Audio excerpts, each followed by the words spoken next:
नमस्कार, मैं हूं गोविंद पंत राजू और आप देख रहे हैं द फ्री प्रेस का कार्यक्रम आपकी बात।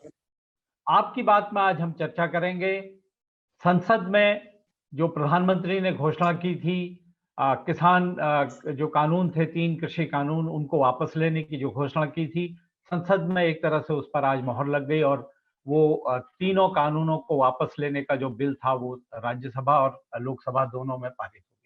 हालांकि ये बिल जिस तरह से पारित हुआ उस पर कोई चर्चा नहीं हुई और बिना चर्चा के विपक्ष कुछ मुद्दों पर चर्चा करना चाहता था, लेकिन बिल को बिना किसी चर्चा के पारित करा लिया गया और एक तरह से जो आरोप था कि ये बिल संसद में बिना चर्चा के पास हुए थे, उसी तरह संसद में इनके खात्मे का जो बिल है वो भी बिना चर्चा के ही उस पर कानून जो कार्रवाई थी वो पूरी हो गई। एक बहुत बड़ी बाधा इससे कम से कम जो सरकार और किसानों के बीच जिस तरह का जो गतिरोध बना हुआ था आंदोलन को लेकर, सुप्रीम कोर्ट के निर्देशों से एक तरह से ये कानून अब निष्प्रभावी तो हो गए थे, लेकिन फिर भी किसानों का आंदोलन लगातार जारी था और वो उत्तर प्रदेश और कुछ राज्यों के जो चुनावी परिदृश्य है उसमें भी उसका असर हो सकता था और शायद इन सारी चीजों को देखते हुए प्रधानमंत्री ने एक अपना जो वक्तव्य है उसके जरिए इन कानूनों को वापस लेने की घोषणा की। इस घोषणा के बाद सरकार की तरफ से और भी कुछ उदार कदमों की घोषणा की गई, जैसे एक दिन पहले जो कृषि मंत्री हैं उन्होंने कहा था कि प्रधानमंत्री ये तय कर लिया गया है कि अब जो पराली को जलाना है वो संज्ञेय अपराध नहीं होगा, पराली को जलाना अपराध नहीं माना जाएगा और अब किसानों की सारी एक तरह से जो मांगे हैं वो पूरी हो गई हैं और वो किसान अब वापस जाएं, अपने घर पे जाएं, आंदोलन का रास्ता छोड़ें। लेकिन दूसरी तरफ किसानों के जो सुर हैं वो अभी भी ऐसा नहीं दिखता कि वो सरकार के इस कदम के बाद एकदम से वो शांत हो गए हैं। किसानों के उत्तर प्रदेश में जो किसानों के स्वयंभू नेता माने हैं टिकैत परिवार, उनके जो प्रवक्ता हैं नरेश टिकैत, उन्होंने पहले मुंबई में घोषणा की थी कि सरकार किसी गलतफहमी में न रहे और हम अभी 26 जनवरी आने वाली है और हम एक बार फिर 4 लाख ट्रैक्टर हमारे खड़े हैं और हम फिर से दिल्ली में वैसा ही प्रदर्शन करने को हम कर सकते हैं। इस जो चेतावनी है इसके लगभग 12 घंटे के बाद उन्होंने एक बार फिर दिल्ली में भी कहा है कि सरकार 3 मांगे हमारी पूरी हो गई, 1 मांग अभी भी बाकी है और सरकार को बात करनी चाहिए और कई तरह की उन्होंने नई मांगों की भी घोषणा की है। तो इस पूरा जो घटनाक्रम है ये किस तरह से भारतीय अर्थव्यवस्था पर असर डालेगा, ये किस तरह से भारत के किसानों की हालत पर असर डालेगा और क्या इसके राजनीतिक मायने होंगे, इन तमाम मुद्दों पर चर्चा करने के लिए हमारे साथ मौजूद हैं आज वरिष्ठ पत्रकार शरद प्रधान और उत्तर प्रदेश में राजनीति से भी गहरा ताल्लुक रखने वाले और पूर्व न्यायाधीश और राज्यपाल के पूर्व न्यायिक सलाहकार रहे सीबी पांडे साहब। बीजेपी का पक्ष रखने के लिए हमारे साथ मौजूद हैं विवेक श्रीवास्तव, बीजेपी के प्रवक्ता। इस पूरे जो घटनाक्रम है ये किस तरह से भारतीय अर्थव्यवस्था को प्रभावित करेगा, किसानों का और अर्थव्यवस्था का क्या संबंध है, कृषि व्यवस्था और अर्थव्यवस्था का, इस पर विस्तृत जानकारी देने के लिए हमारे साथ मौजूद हैं। अभी थोड़ी देर में हमसे जुड़ेंगे लखनऊ विश्वविद्यालय में अर्थशास्त्र विभाग के प्रोफेसर अरविंद मोहन और अभी समाजवादी पार्टी का पक्ष रखने के लिए हमारे साथ डॉक्टर आशुतोष वर्मा, समाजवादी पार्टी के प्रवक्ता हमारे साथ मौजूद। बातचीत की शुरुआत मैं आशुतोष जी आपसे ही करना चाहता हूँ। जिस तरह से ये संसद में 3 कृषि कानूनों को वापस लेने का बिल पास हुआ है, आप अब इसको किस रूप में देखते हैं, आगे की राह आपको क्या दिखाई देती है? मुझे 2 मिनट बस। देखिए ऐसा है ना कि ये बड़ी अजीब इसकी विडंबना है कि एक समय हुआ करता था गोविंद जी जब इमरजेंसी के नाम पे लोग दूसरी सरकारों को ताना दिया करते थे और ये बोला करते थे कि एक दिन अचानक सुबह खबर आती है कि देश में इमरजेंसी लग गई है। क्या कमोवेश पिछले 6-7 सालों से इस देश में वैसी इमरजेंसी नहीं है? क्या इसको मैं अघोषित इमरजेंसी का नाम नहीं दे सकता हूं कि बिना किसी से सलाह किए एक दिन अचानक इस देश की अर्थव्यवस्था की रीढ़ की हड्डी, वहां की कमर तोड़ के रात के 8 बजे प्रधानमंत्री विदेश चले जाते हैं बिना किसी से सलाह किए। इस देश की अर्थव्यवस्था जिसपे चलती है, जिन किसानों पे, जिन्होंने पिछले 2 साल से कोरोना जैसी महामारी पे हम सबका पेट पाला, बिना उनसे पूछे आपने 3 कानून ला दिए। और राज्यसभा जो एक उच्च सदन है, जहां पे आपका बहुमत भी नहीं था, वहां पे ध्वनि मत से आपने ये कानून पार किया। और आज जब उसको वापस भी लेना था, तो आपने ये साफ बोल दिया कि हम चर्चा नहीं करेंगे और इसको वापस लेते हैं। तो गोविंद जी, अगर संवाद की स्थिति खत्म हो जाती है संसद में, तो फिर संसद को बनाने की जरूरत क्या है? फिर ये तो कानून वैसे ही हो गए कि रात में मुझे ख्याल आया और सुबह जो है देश को बंद कर दिया गया। तो मुझे लगता है कि ये बहुत ही निंदनीय है, जिस प्रकार से भारतीय जनता पार्टी इस संसदीय प्रणाली को चोट पहुंचा रही है। ये इस लोकतंत्र के लिए बिल्कुल सही नहीं है। और मुझे बड़ा अजीब सा लग रहा है कि 3 दिन पहले संविधान दिवस पे यही प्रधानमंत्री बड़ी बड़ी बातें बोल के चले गए हैं, लेकिन इन्होंने ये नहीं देखा कि खुद मैं क्या कर रहा हूं और किस तरीके से इस प्रणाली को चलाने की कोशिश कर रहा हूं।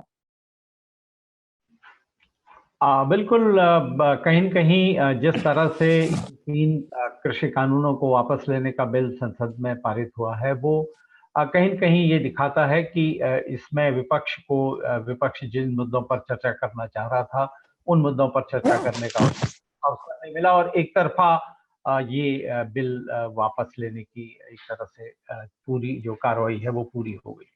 शरद जी, ये जो घटनाक्रम है और खास तौर पर इसके बाद किसान नेताओं के तेवर, और उसमें भी अगर हम जो उत्तर प्रदेश के किसान नेता हैं, टिकैत परिवार, उनके जो तेवर हैं, उनको देखते हुए आपको क्या लगता है कि क्या सरकार का जो मकसद था, उस मकसद तक सरकार कामयाब हुई है या अभी और नई बाधाएं इसके जरिए आ सकती?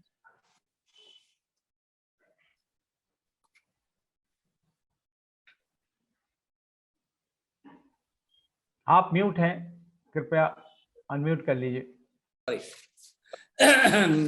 गोविंद, मेरा मानना यह है कि सरकार का मकसद तो बहुत लंबा है और वो मकसद का जो असर पता लगेगा चुनाव के बाद पता लगेगा, क्योंकि मकसद तो राजनीतिक है और मकसद खुल है, इसको बिल्कुल कोई इसमें सीक्रेट नहीं है।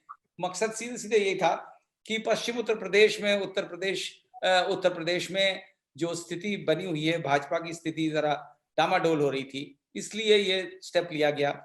और वो स्थिति इसलिए डामाडोल हो रही थी कि 2013 के जो कम्युनल राइट्स थे मुजफ्फरनगर के, उसकी वजह से हिंदू मुस्लिम डिवाइड हो गया था, जो कि किसान आंदोलन के कारण वापस एकता वहां हो गई है मुसलमानों में, हिंदू में। वो लेकर के जो अब हिंदू पोलराइजेशन के जरिए से बीजेपी को जीत मिलती रही बराबर 14 में, 16 में, 19 में, 17 में, 19 में, सॉरी 16 में नहीं, तो उसकी वजह से जो खलबली थी, वो तो जाहिर है कि वो मकसद तो वो है, तो वो तो बाद में पता लगेगा। लेकिन फिलहाल जो उनका इंटेंशन था कि इससे किसानों को ठंडा कर लेंगे, वो पूरा होता नहीं दिख रहा है। क्योंकि आपको अगर उनकी जो एक बड़ी मांग है वो है एमएसपी की। अब ये और वो एमएसपी में सरकार को लगता नहीं है कि वो फाइनेंशियली ये पॉसिबल है उसको देना।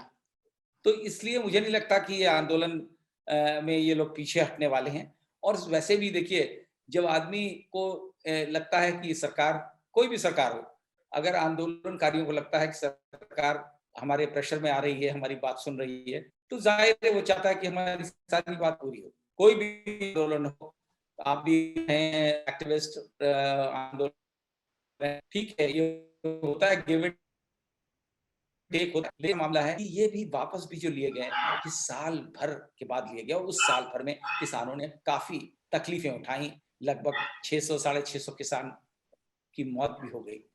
तो ये चीजें ऐसी हैं कि आदमी को अब आप लॉलीपॉप दे दें तो वो ठंडा हो जाए, मुझे नहीं लगता। तो अभी काफी जद्दोजहद बाकी है, ये तो अभी शुरुआत है।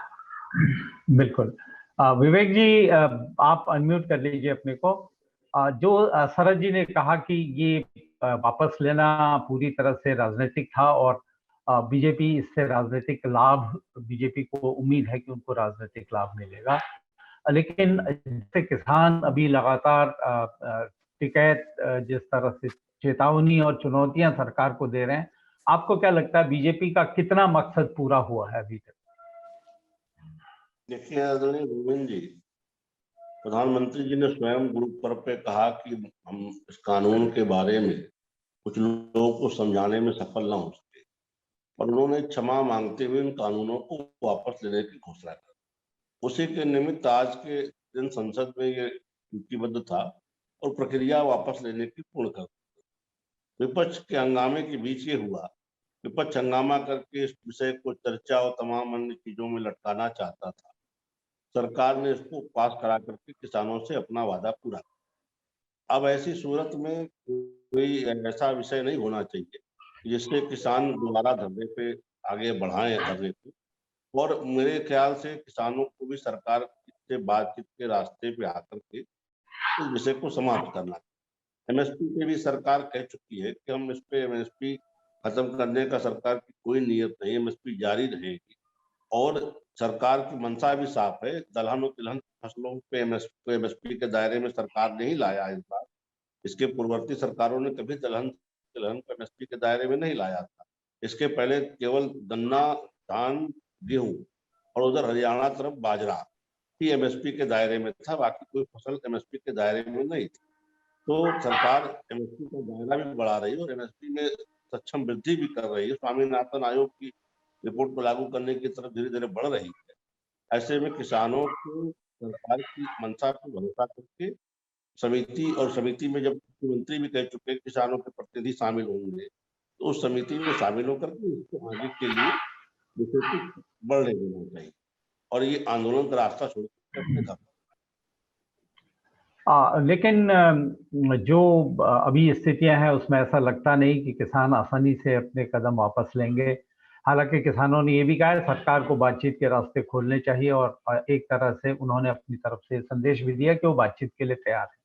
लेकिन ये जो पूरा एक आंदोलन है, 1 साल तक देश के कम से कम उत्तर भारत के किसानों ने दिल्ली के आसपास चारों तरफ धरना प्रदर्शन किया, दिल्ली को घेर के रखा और संसद तक भी उन्होंने प्रदर्शन करने की बात कही थी। लाल किले तक वो पहुंचे और कई तरह से अपनी बात को, अपनी आवाज को उन्होंने पहुंचाने की कोशिश की। मीडिया के जरिए भी वो दुनिया तक पहुंची, अंतर्राष्ट्रीय दबाव भी भारत सरकार पर पड़ा। अरविंद जी, एक अर्थशास्त्री के नजरिए से आप जो मौजूदा किसानों के जो हालात हैं, जो किसानों की मांगे हैं, उनको किस रूप में देखते हैं? और ये जो एमएसपी का जो सवाल है सिद्धांत रूप में, इसको लागू करने में सरकार के पास आपको लगता है कि व्यावहारिक तौर पर कोई समस्याएं हैं या सरकार इसको हर क्षेत्र में लागू करने के लिए कोई मुश्किल सरकार के सामने नहीं है? खैर गोविंद जी, 2-3 बातें यहाँ रखना चाहूंगा। पहला सच ये है कि जब आप पिछले 50-60 साल का जो इतिहास हिंदुस्तान का जब आप उसको देखते हैं तो निश्चित तौर पर यह स्पष्ट है कि सक्सेसिव गवर्नमेंट्स का जो मूल प्रयास रहा वो यही प्रयास था कि हम सप्लाई साइड से एग्रीकल्चर को प्रमोट करने की कोशिश करते रहे। कभी हम इरिगेशन पर फोकस कर रहे थे, कभी फर्टिलाइजर्स पर, कभी पेस्टिसाइड पर इत्यादि। और एक समय तक, खासतौर पे जब हरित क्रांति आई है, उस समय तक इसकी बहुत उपयोगिता दिखाई पड़ी, इसने देश को सर्व किया। लेकिन कम से कम पिछले तमाम वर्षों से ये स्पष्ट हो चुका है कि अगर आपको किसानों की स्थिति को कोई मूलचूल रूप से परिवर्तित करना है तो समय आ गया है पैराडिगम शिफ्ट का। दूसरे शब्दों में आवश्यकता इस बात की है कि मार्केट से आपको किसानों को कनेक्ट करना पड़ेगा। जब तक आप किसानों को देश के बाजारों से और दुनिया के बाजारों से नहीं कनेक्ट करेंगे, इस स्टेज के बियॉन्ड किसानों का हित हम आगे नहीं बढ़ा पाएंगे। ये पहला सच है। दूसरा सच ये है कि शायद ये स्पिरिट रही होगी सरकार की, और इस स्पिरिट से ये शायद 3 एक्ट्स लाए गए, जिसमें बहुत समय से मैं भी विश्व बैंक के लिए काम करता रहा हूँ और हम लोगों ने भी बहुत बार एडवाइस किया कि एपीएमसी एक्ट को खत्म करके एक ऑल्टरनेट मॉडल लाने की जरूरत है देश में। कुछ पार्टली हम उस दिशा में बढ़े, और मैं इस बात पर एम्फसाइज करना चाहूंगा, पार्टली हम इस दिशा में बढ़े। लेकिन जब आप इस तरीके का आमूलचूल परिवर्तन करते हैं तो आपको कुछ बेसिक चीजों का हमेशा ध्यान रखना पड़ेगा, और सबसे ज्यादा बेसिक है और हमारा अनुभव भी है पिछले 50 साल का, अनुभव ये कह रहा है कि जब भी फसल आती है उसकी कीमतें इतनी कम हो जाती हैं कि किसान को उसका मिनिमम प्राइस, जो उसकी कॉस्ट ऑफ प्रोडक्शन है, वो भी नहीं निकल पाती है। और यही कारण है कि आज दिखाई पड़ रहा है कि कोई भी किसान नहीं चाहता कि उसका बच्चा किसानी में जाए, जबकि जो ग्लोबल सर्कमस्टांसेस हैं, और मैं क्योंकि कई अंतर्राष्ट्रीय संस्थाओं से जुड़ा रहा, ज्यादातर अंतर्राष्ट्रीय संस्थाओं का असेसमेंट है कि 21वीं शताब्दी will be ruled by 4 major industries या 4 major sector: agriculture, food processing और knowledge। ये 4 ड्राइविंग इंजन होंगे 21वीं शताब्दी के। एग्रीकल्चर की भूमिका उसमें अहम है, हिंदुस्तान का एडवांटेज होना चाहिए, लेकिन जिस तरीके की परिस्थितियां, ये हो नहीं रहा, हो नहीं पाया। इस एक्ट को लाते समय हम जिस चीज को हमें ध्यान रखना बहुत जरूरी था कि जब मार्केटिंग एजेंसीज आएंगी तो ऐसी स्थिति ना हो जाए कि एक मोनोपोली क्रिएट हो जाए और किसान उस मायाजाल में फंस जाए। तो जिस समय परचेजिंग होगी, हम क्या सेफगार्ड्स हैं कि किसान का बेसिक इंटरेस्ट प्रोटेक्ट होगा, इस पर हमें ध्यान देना होगा। अब क्योंकि तीनों एक्ट वापस हो गए हैं, चाहे वापस के, या आवश्यकता इस बात की कि ये पहला इंपॉर्टेंट एरिया होगा जिस पर हमें ध्यान देना होगा। दूसरा, एमएसपी मेरे हिसाब से बहुत क्रिटिकल है जी। और हिंदुस्तान का जो इंजन है, और 2020 में माना जा रहा है कि सारी दुनिया की सबसे बड़ी समस्या इन्फ्लेशन होने जा रही है। हिंदुस्तान का अगर आप 2010 के बाद से रिजर्व बैंक की रिपोर्ट्स उठा करके देखेंगे तो आपको दिखाई पड़ेगा कि इन्फ्लेशन का एक बड़ा कारण हिंदुस्तान में लगभग 30 से 33% के बीच का जो इन्फ्लेशन दिखाई पड़ रहा है, उसके लिए प्राइमरी प्रोडक्ट जिम्मेदार हैं, विशेष रूप से दलहन, तिलहन, सब्जियां, फल, ये विशेष रूप से जिम्मेदार हैं। और ये हमारा एक बड़ा चैलेंज है जिसको हम एड्रेस नहीं कर पाए। आने वाले समय में भी ये बड़ा चैलेंज रहने वाला है। रिजर्व बैंक ऑफ इंडिया की जिम्मेदारी है कि वो इन्फ्लेशन को मैनेज करे, लेकिन रिजर्व बैंक ऑफ इंडिया के पास सिर्फ मैक्रो इकोनॉमिक इन्फ्लेशन को मैनेज करने के टूल्स हैं। जो हिंदुस्तान का इन्फ्लेशन है, चाहे वो पेट्रोलियम ड्रिवन इन्फ्लेशन हो जिसकी संभावना बहुत है, और चाहे वो एग्री प्रोडक्ट ड्रिवन इन्फ्लेशन, इनको आरबीआई कंट्रोल नहीं कर सकता। कौन कंट्रोल कर सकता है, ये समझना बहुत महत्वपूर्ण है। हमें ये जानना होगा कि 1970 के बाद से आपका जो बफर स्टॉक का सिस्टम था, जिसमें कुछ मूल प्राइसेस थी, फेयर प्राइस एक थी, एमएसपी मिनिमम सपोर्ट प्राइस एक थी, और प्रोक्योरमेंट प्राइस, ये आपके इन्फ्लेशन मैनेजमेंट का सबसे महत्वपूर्ण टूल था जी। और पिछले बहुत से वर्षों में, कम से कम 15-20 वर्षों से, 20 वर्ष आप कह सकते हैं, ये टूल ब्लंट होता चला गया।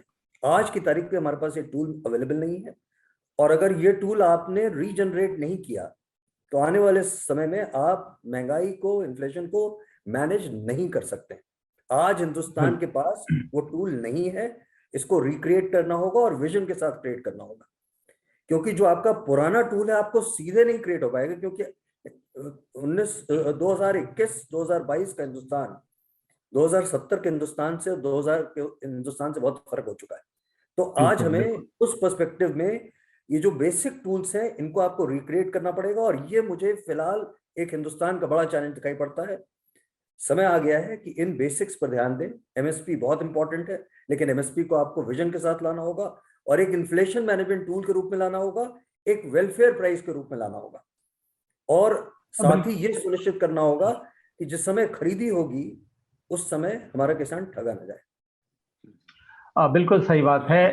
भावनात्मक रूप से इस मुद्दे का समाधान नहीं हो सकता। इस मुद्दे का समाधान बहुत जमीनी हकीकत को देखते हुए और भारत की अर्थव्यवस्था की जो चुनौतियां हैं उनको देखते हुए ही इसका समाधान हो सकता है। उसी दिशा में सरकार से भी ये अपेक्षा है कि सरकार कोशिश करे, और किसान नेताओं को भी इस बात को समझने की जरूरत है।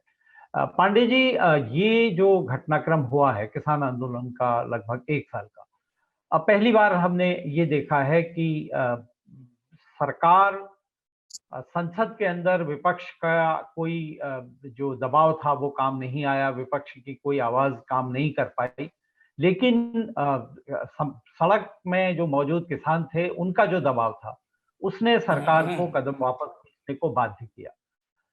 इसको एक लोकतांत्रिक व्यवस्था के अगर नजरिए से देखें तो आप किस रूप में देखते हैं, क्योंकि आप लोकतांत्रिक व्यवस्था को समझते हुए आप इसके सलाहकार भी रहे हैं इस व्यवस्था के, और इसमें आपने काफी काम भी किया है। आप किस नजरिए से देखते हैं इसको? ये महत्वपूर्ण कानून था। तो लोकतांत्रिक व्यवस्था का तो मर्यादा का जो लोकतांत्रिक मर्यादा है उसका उल्लंघन तो प्रारंभ में ही कर दिया, क्योंकि ये जो कृषि कानून है ये भारत में 75% लोग कृषि पे आधारित है। एक बहुत जबरदस्त इकोनॉमी है और हमारे यहाँ करीब करीब 13-14% जीडीपी उसका खेती का है, और जीडीपी छोड़िए उस पर लगभग 70% एक करीब 40-50 करोड़ लोग डायरेक्टली कृषि पर आधारित है। तो इतने महत्वपूर्ण मामले में आपने बिना लोकतांत्रिक व्यवस्था के ध्यान में रखते हुए, बिना देश स्तर पर बहस कराए हुए, पार्लियामेंट में लंबे समय तक बिना बहस किए हुए आपने इसको, जैसे कि आपने जनता को धोखा देके, जैसे नहीं होता कि धोखा देके जबरदस्ती भीड़ भाड़ में कानून पास कर लो, ये कोई लॉ एंड ऑर्डर से रिलेटेड मैटर नहीं था, ये कोई प्राइस राइट से मतलब नहीं था, ये पूरा एक स्ट्रक्चर ही बदलने का था ना। पूरा एक ये जो प्राइवेट फार्मिंग को आपको कन्वर्ट कर रहे थे कॉन्ट्रैक्ट फार्मिंग में, एक बहुत बड़ा था। कोऑपरेटिव शुरू में भी कोशिश की थी कि प्राइवेट फार्मिंग को करके कोऑपरेटिव फार्मिंग में बदला जाए। जवाहरलाल नेहरू नहीं कर पाए, बहुत बड़े लीडर थे, बड़ा उनका दबाव दबदबा था, लेकिन उस समय भी बहुत विरोध हुआ किसानों ने, और उनके दबाव में वहां कानून बन गया। उसका भी हद नहीं हुआ, कानून बना रहा लेकिन कभी इन्फोर्स नहीं हुआ और कोऑपरेटिव फार्मिंग लागू नहीं हुआ। उसी तरह से प्राइवेट फार्मिंग को आप कन्वर्ट कर रहे थे कॉन्ट्रैक्ट फार्मिंग। अब इतना बड़ा फैसला आप कर रहे थे बिना बहस, तो इसका तो हसर आपने लोकतंत्र की ऐसी की तैसी। अब ये है कि उस चीज को अब आपने जो गलती कर दी थी, तो बहस नहीं कराया पास करने, तो इसलिए उनका दबाव अपोजिशन का नहीं बन पाया, कि उसके दबाव जब बहस ही नहीं हुआ तो फिर उनका अपोजिशन का दबाव हो गया, अपने मुद्दे आते तो उसके, इसलिए जनता को मजबूरन सड़क पर आना पड़ा। और जनता को सड़क पर आना पड़ा, देखिए ऐसा नहीं है कि केवल उनके सड़क पर आ जाने से ये इतना दबाव गवर्नमेंट में बन गया कि गवर्नमेंट ने वापस ले लिया। वो 1000, 2000, 4 लाख, 2 लाख किसानों को बैठ जाने से ये कानून नहीं वापस हो गया है, क्योंकि देश का मूड जो था इस कानून के साथ नहीं था। सभी लोग ये समझ रहे थे कि ये जो कानून बना वो गलत है। पढ़े लिखे लोग, इंटेलेक्चुअल लोग, गांव में लोग, जिसके भी समझ में आ रहा था कि ये कानून जो है देश किसानों के हित में नहीं है। और उसी में मोदी जी ने कहा था कि आप, सरकार ने कहा था कि हम 22 तक दुगना आय कर देंगे। अरे कहीं बीत गया तक कुछ भी आय में नहीं बढ़ा, बल्कि आय घटता ही गया। वो विश्वास नहीं हुआ लोगों ने, दुगना आय का विश्वास हुआ नहीं। और उसके बाद आप एक ऐसा फैसला आपने ले रखा था कि वो उसको दिख नहीं रहा था कि इसकी कोई संभावना नहीं। सुप्रीम कोर्ट ने भी इसको बंद कर, सुप्रीम कोर्ट ने भी इस पर स्टे लगा रखा था कि नहीं, इसको आप इन्फोर्स नहीं करेंगे।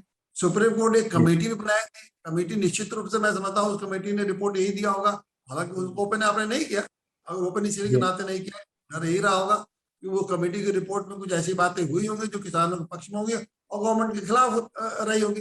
अन्यथा उसको ओपन करने में अगर गवर्नमेंट के पक्ष में रहती तो ये मान के चलिए कि जरूर वो रिपोर्ट ओपन होती। तो ये सारी बातें वो ऐसा इस तरह से, जिस तरह से सरकार घिर गए थे, तो इनको तो इस कानून को वापस लेना है। राजनीतिक के मैं बात नहीं कर रहा हूँ, राजनीतिक लाभ फायदे जो उन्हें वो तो अलग बात, लेकिन जो कानून आपने डेमोक्रेटिक प्रोसेस को अवहेला करके, डेमोक्रेटिक प्रोसेस को इग्नोर करके जिस तरह से बहस मशवरे इतने फाइनल लेने चाहिए, तो जब जनता आई तो एक उनकी जनता को आप मानना पड़ा।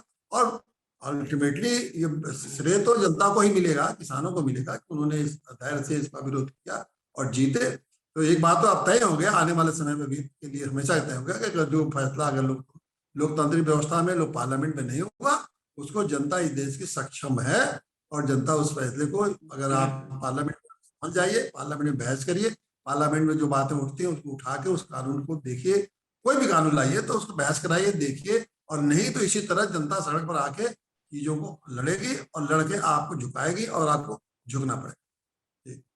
बिल्कुल, हमने इसके पहले भी देखा, बहुत पहले कांग्रेस के जमाने में जब साहबानों का एक मामला था, उस वक्त भी एक बाहर सड़कों पर दबाव बना था, समाज में दबाव बना था और कांग्रेस सरकार को फैसला वापस लेने पर मजबूर होना पड़ा था। तो लोकतंत्र के लिहाज से कहीं न कहीं ये एक अच्छी बात भी है कि अगर चुने हुए जनप्रतिनिधियों के द्वारा हमारी समस्या का समाधान नहीं हो सकता है, तो हम समाज में सड़क पर बहुमत के ज़रिए और लोकतांत्रिक तरीके से अपने विरोध प्रदर्शन के ज़रिए अपनी बात को रख सकते हैं, अपनी बात को मनवाने की कोशिश कर सकते हैं, अगर बात सही है। शरद जी, जो इस 3 कृषि कानूनों को वापस लेने की जो पूरी एक तरह से कवायद है, इसके बाद केंद्र सरकार के और कई कानूनों को वापस लेने का दबाव केंद्र सरकार पर है। विपक्ष की तरफ से भी आवाजें उठ रही हैं और समाज के अलग-अलग हिस्सों की तरफ से भी आवाजें उठ रही हैं।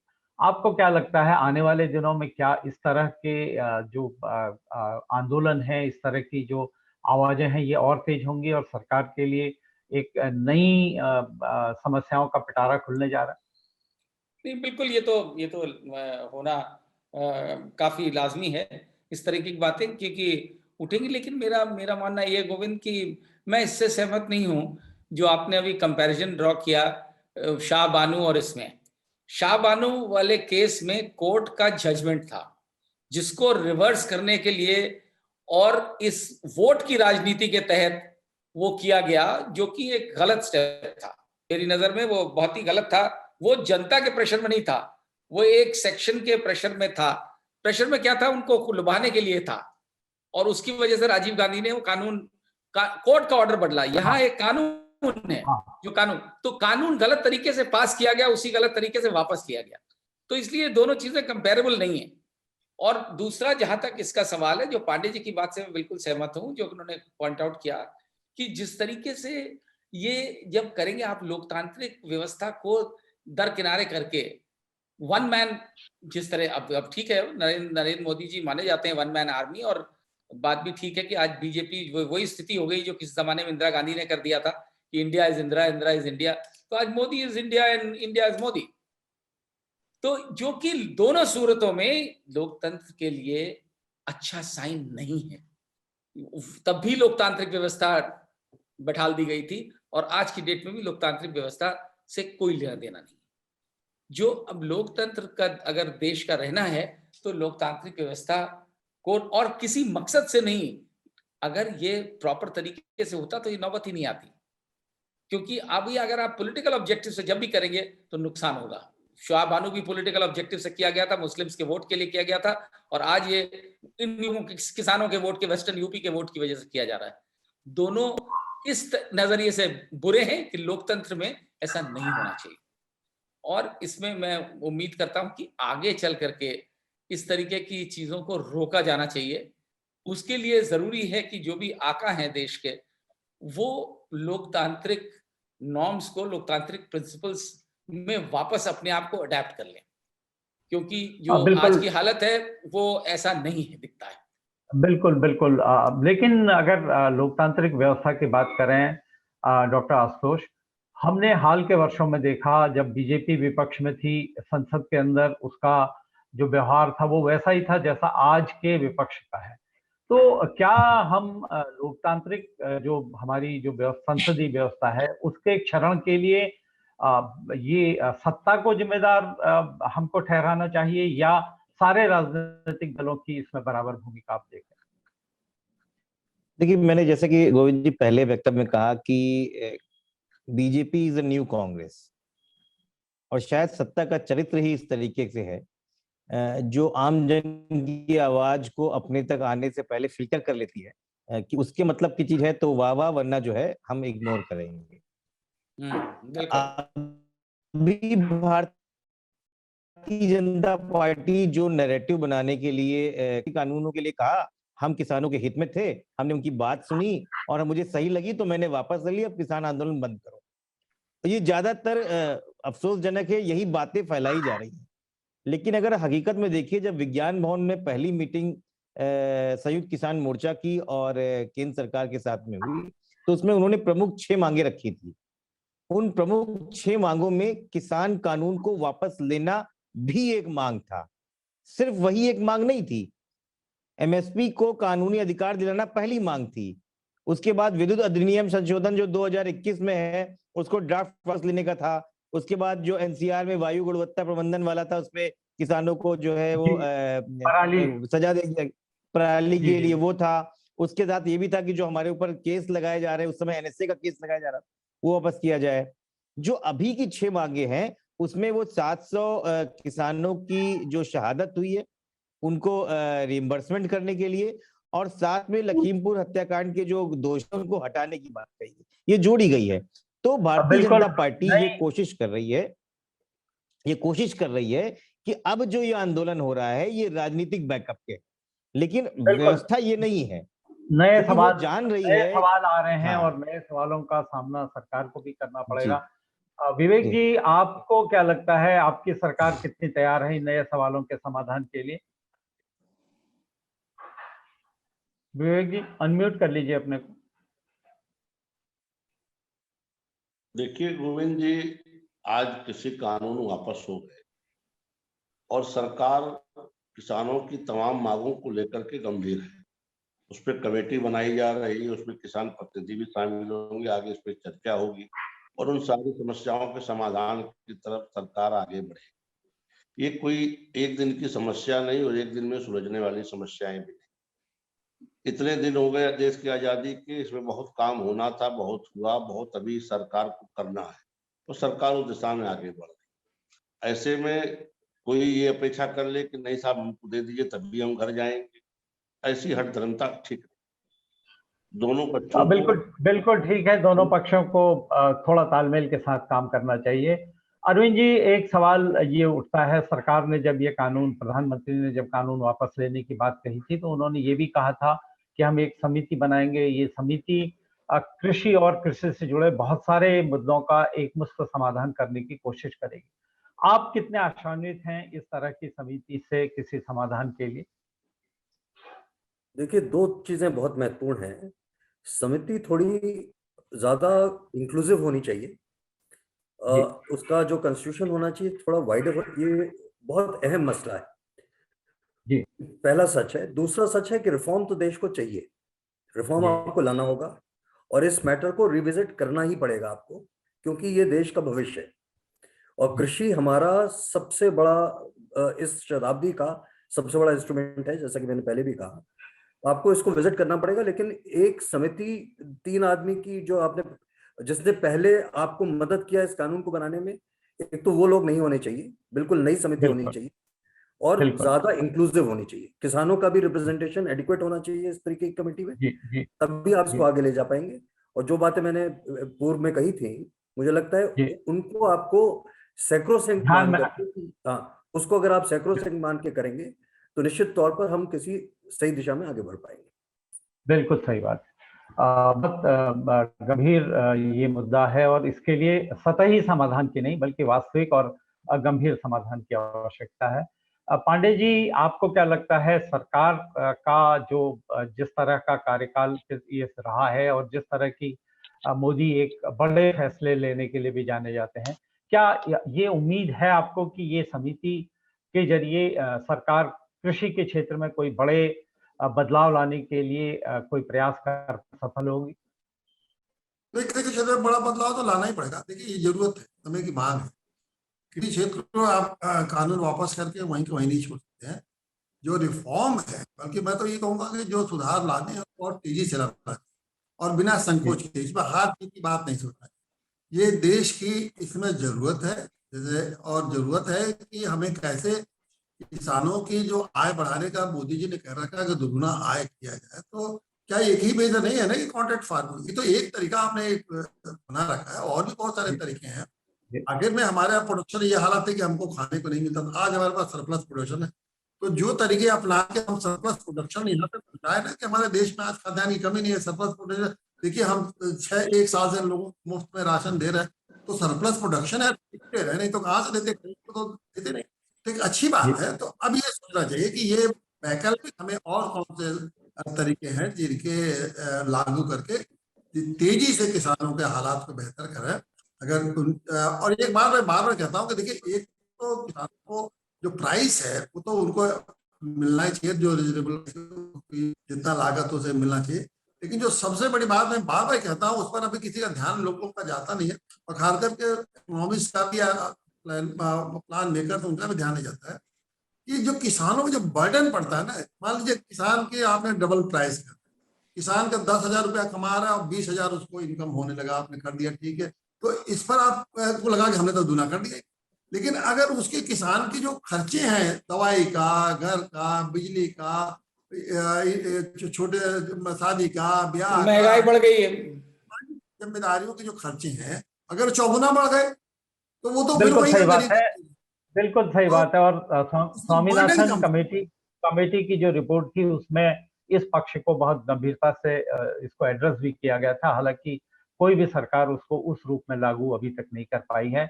आप इस बातचीत में कमोबेश हर वक्ता का यही मानना था कि किसानों का मुद्दा इस देश का बहुत बड़ा मुद्दा है और कृषि में सुधारों की भी बहुत बड़ी आवश्यकता है। लेकिन ये सुधार तानाशाही के तरीके से नहीं होने चाहिए, ये सुधार सबको साथ लेकर और सबकी सहमति और सबके विश्वास के साथ होने चाहिए। हम उम्मीद करते हैं कि सरकार अब कम से कम इस तरह का कोई कदम उठाएगी जिसमें सब लोगों की राय हो, सब लोगों का सहयोग हो और सब लोग उससे सहमत हों। इसी उम्मीद के साथ हम आज आपकी बात को यहीं पर समाप्त करते हैं। अपने दर्शकों से हम आह्वान करते हैं कि वो हमको लाइक करें, शेयर करें, सब्सक्राइब करें और अपने अमूल्य विचारों से हमको अवगत कराते रहें, ताकि द फ्री प्रेस के जरिए स्वतंत्र और निष्पक्ष पत्रकारिता को आगे बढ़ाने का जो हम काम कर रहे हैं वो कर सकें।